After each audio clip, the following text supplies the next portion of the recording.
ಎಲ್ಲಿ ತೋರ್ಸು. ಇದೇನು 999 ಅಂತ ಇದೆ. ಅದು ನೀನು ಕೊಂದಿರುವ ರೋಗಿಗಳ ಸಂಖ್ಯೆ. 1000 ಮಿಕ ನೀನೇ ಆಗ್ತೀಯ. ನೀನೇ ಯಮರಾಜ ಅಂತ ಇವಾಗ ನನಗೆ ನಂಬಿಕೆ ಬರ್ತಾ ಇದೆ. ಏನೋ ಆಗಿದ್ದಾಗೋಯ್ತು. ಒಂದು ಮಾತು ಬರುತ್ತೆ, ಒಂದು ಮಾತು ಹೋಗುತ್ತೆ. ಹಳೆದನ್ನೆಲ್ಲ ಮರ್ತು ಇವತ್ತಿಂದ ಹೊಸ ಲೆಕ್ಕ ಇಟ್ಬಿಡೋಣ. ಮೂರ್ಖ, ಯಾರು ನೀನು? ನಿನ್ನ ಲೆಕ್ಕವನ್ನೇ ಚಿಪ್ತ ಮಾಡಲು ಬಂದಿರುವ ನನ್ನ ಬಳಿ ಹೊಸ ಲೆಕ್ಕ ಇಡುವಂತ ಪ್ರೇರೇಪಿಸುತ್ತಿರುವೆಯ? ಅಣ್ಣ, ಸಾಯೋರು ಸಾಯ್ತಾರೆ, ನಾನೇನ್ ಮಾಡ್ಲಿ ಅದಕ್ಕೆ? ಪ್ರಭು, ಇವನು ಮಹಾನ್ ಕೊಲೆಗಾರ. ಆ ವೀರಪ್ಪನ್ಗಿಂತ ಭಾರಿ ಕುಳ. ನಿನ್ನ ಇಲ್ಲೇ ಬಿಟ್ರೆ ಬಹಳ ತೊಂದರೆ ಆಗುತ್ತೆ. ಆಯಸ್ ಪೂರ್ಣವಾಗದಿರ್ತಕ್ಕಂಥ ಅನೇಕರನ್ನ ನೀನು ಮೇಲೆ ಕಳಿಸಿದ್ದೀಯೋ? ಅಲ್ಲ ಅಣ್ಣ, ಸಾಯೋರು ಸಾಯ್ತಾರೆ, ಅದಕ್ಕೆ ನಾನೇನ್ ಮಾಡ್ಲಿ? ನಿನ್ನಿಂದ ನನ್ನ ಕೆಲಸಕ್ಕೆ ಸಂಸ್ಕಾರ ಇದೆ. ತ್ರಿಮೂರ್ತಿಗಳು ನನ್ನ ಮೇಲೆ ಸಿಟ್ಟುಕೊಂಡಿದ್ದಾರೆ.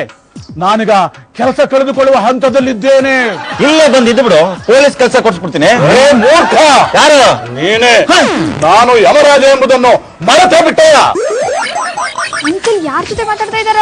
ಅದೇ ನನಗೂ ಅರ್ಥ ಆಗ್ತಾ ಇಲ್ಲ ಕಣೆ. ಸ್ವಲ್ಪ ಸುಮ್ಮನೆ ಇರು. ಆಯ್ತಪ್ಪ, ಇವಾಗ ನಾನು ಏನ್ ಮಾಡ್ಬೇಕು ಅದನ್ನ ಹೇಳಪ್ಪ. ನೀನು ಈ ವೃತ್ತಿಯನ್ನು ಬಿಟ್ಟು ಬಿಡು. ಅವತ್ತು ಬಂದು ಆ ನಾರ್ದ ಹೇಳ್ದ, ಇವತ್ತು ಬಂದು ನೀನ್ ಹೇಳ್ತಾ ಇದ್ಯಾ ಪ್ರಾಣವನ್ನು ಬಿಟ್ಟೇನು, ವೃತ್ತಿಯನ್ನು ಬಿಡೋಣ.